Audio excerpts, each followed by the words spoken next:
नमस्कार, जन की आवाज न्यूज में आप सभी का स्वागत है। हम लाए हैं आज शिक्षा विभाग को लेकर बड़ी खबर। आज समूचे मध्य प्रदेश में स्कूल चले अभियान कार्यक्रम जगह जगह संपन्न हुए। उसी तारतम्य में आज मध्य प्रदेश के पन्ना जिले अमानगंज में शासकीय कन्या उच्चतर माध्यमिक विद्यालय में आज स्कूल चले अभियान कार्यक्रम संपन्न हुआ। जैसा कि बता दें, राज्य में शिक्षा के स्तर में सुधार की आवश्यकता को लेकर प्रदेश के कई ऐसे क्षेत्र हैं जहां बच्चे शिक्षा से वंचित हैं या फिर जन जागरूकता की कमी के कारण स्कूल नहीं जा पाते। ऐसे में बच्चे समाज एवं दुनिया की मुख्य धारा से जुड़ नहीं पाते एवं उनका बौद्धिक विकास नहीं हो पाता। प्रत्येक बच्चे को पढ़ना बहुत जरूरी है, इससे बच्चे की सोचने समझने की शक्ति बढ़ती है एवं उसमें बौद्धिक विकास कौशल ज्ञान विकसित होता है। इसी उद्देश्य की पूर्ति के लिए स्कूल शिक्षा विभाग मध्य प्रदेश शासन के द्वारा सर्व शिक्षा अभियान के अंतर्गत स्कूल चले अभियान कार्यक्रम संपन्न हो रहे हैं।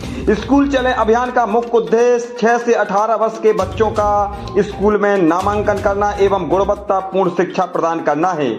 इस अभियान के तहत लोगों को शिक्षा के प्रति जागरूक करना एवं उनके बच्चों को स्कूल भेजने के लिए प्रोत्साहित करना है। आज शासकीय कन्या उच्चतर माध्यमिक विद्यालय में स्कूल चले अभियान कार्यक्रम संपन्न हुआ, जिसमें नगर के गणमान्य नागरिक, जनप्रतिनिधिगण, समूचे विद्यालय के बच्चों के अभिभावक मौजूद रहे। आज कार्यक्रम में मुख्य रूप से भारतीय जनता पार्टी मंडल अमानगंज के पूर्व मंडलाध्यक्ष लल्लूलाल रावत, रामलाल लखेरा, मंडल महामंत्री प्रदीप अवस्थी एवं भारतीय जनता पार्टी सह कोषाध्यक्ष दशरथ गुप्ता, गिरधारी लाल चौधरी भारतीय जनता पार्टी के मंत्री एवं विद्यालय के सभी छात्र छात्राएं एवं अभिभावक मौजूद रहे।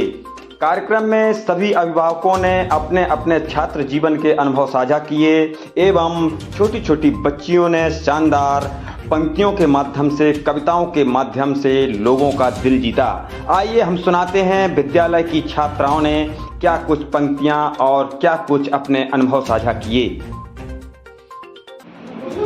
बेटियों को पढ़ाना चाहिए, ये सब करना चाहिए। पहले ज़माने के लोग लड़कियों को मजदूरी में लगा देते थे, ये सब कर देते थे। अब एक संविधान बन गया है जिससे बेटी बचाओ बेटी पढ़ाओ चल रहा है। अभी तो वैसे इतनी लड़कियां पढ़ती हैं, बहुत सी लड़कियों को पढ़ाया जाता है, लेकिन अभी भी भारत में कुछ ऐसी लड़कियां हैं 100 में से 90 में से 10%, 100 में से 90%, हाँ, तो जिनको पढ़ाया नहीं जाता। वो ना अपने काम काज घर के कहते कि नहीं हमारे तो सब, उनके माँ बाप से कहो तो कहते नहीं हमारी बच्ची तो काम करेगी और कुछ नहीं करेगी, हम उसमें क्या रखा है और पढ़ाई में कुछ नहीं होता। इसलिए से हम लोगों को बेटी बचाओ बेटी पढ़ाओ के लिए जाके ऐलान करना चाहिए और बताना चाहिए कि बेटियों को पढ़ाओ, इस सब से कुछ नहीं है। बेटियों का भरोसा तो कीजिए, वो देखिए कितने आगे तक जाती हैं। कुछ लोग सोचते हैं कि बेटियां कुछ नहीं कर पाती हैं, बेटों से ज़्यादा बेटियां फर्ज निभाती हैं। इसलिए आज बेटी को इतना सम्मान दिया जाता है, क्योंकि अभी तो आप उन्हीं ने बोला आपने कि बेटियां इतनी आगे पर एयरफोर्स का फौजी वगैरह बहुत जगह जाती हैं, IPS कलेक्टर कितनी वो रहता। तो इसी की प्रेरणा से बेटियां बचाएं, बेटियां पढ़ाएं और उन्हें स्कूल भेजें तथा बहुत उनके भविष्य को उज्जवल कीजिए और उनके लिए अच्छा होगा और माता पिता का नाम रोशन होगा। धन्यवाद। यह बात अब्दुल कलाम को पता चली तो अब्दुल कलाम के मन में आया मुझे भी इस चीज़ में सिलेक्ट होना है, मुझे भी जाना है।